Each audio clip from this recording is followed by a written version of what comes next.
What's going on, guys? Welcome back to the channel. Today we are doing a job on the crown, and it is the most overly complicated, simple job, and I've been putting it off for weeks because I just cannot be bothered doing it. And it's changing the fog light bulbs, globes, whatever you want to call them. Mine are HRDs, so my actual model will be a little bit different, but this is how you get to it. If you want the part numbers of yours, go to Amayama, whatever it's called. Not a parts department, I don't have part numbers, sorry boys.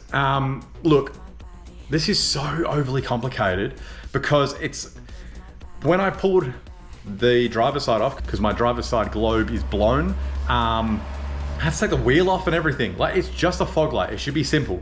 I don't know if mine is overly complicated because it's an aftermarket bumper, but the underside mounts up the same as a factory bumper. So I'm assuming that it's the same as you guys. But look, let's just jump in and have a go.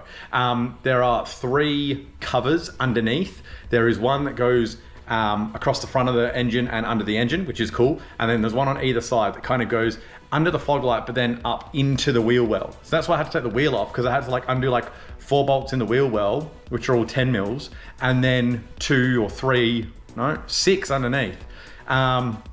Man, it's so overly complicated. Anyway, look, let's get down there. I'll show you what I mean. And I'm gonna try and find an easier way around it for you guys so you don't have to pull your wheels off to change a globe. It's crazy. But yeah, let's do it.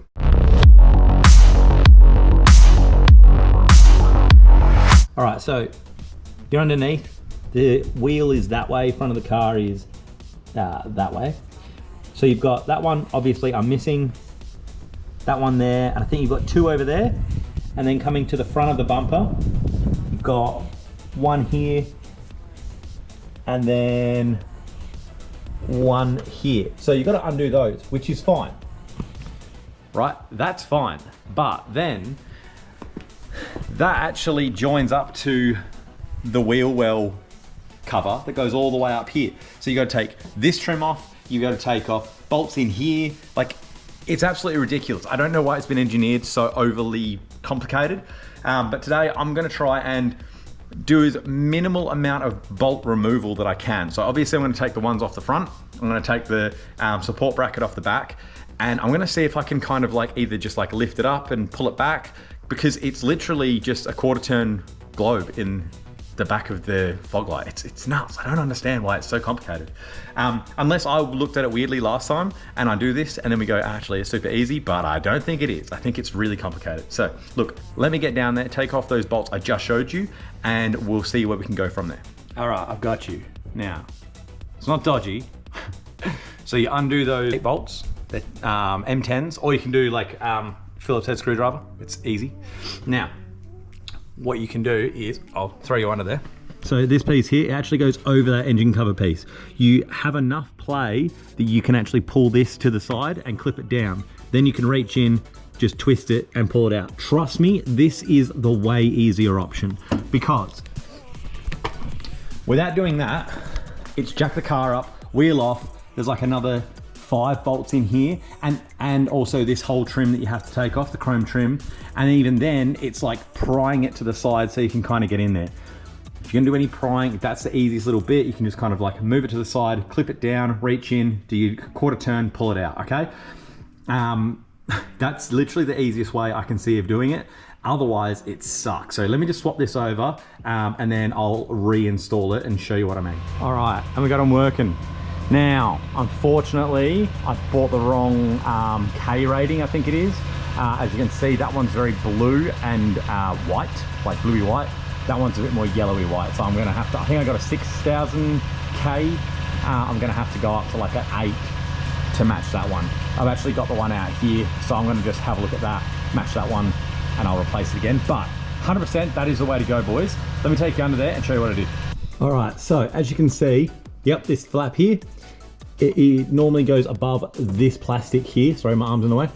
So yeah, you can take all these bolts out and then kind of pry it down, and that will give you the access to just reach up to here and give it that little 1/4 twist and pull it out, okay? Like I said, mine are HID, so mine are a little bit different, but yours will just be the basic factory one unless you upgraded yours. So definitely do it this way. Otherwise, yeah, oh God, it's such a pain. I don't know why they've worked it like this. All right, so to just show you guys while it's all back together, as you can see, that's what I mean by that piece goes over this piece. So yeah, you just take out the bolts of this, which should be 4. I've only got 3 in because this isn't lined up, but I'll line that up when I do the other bit.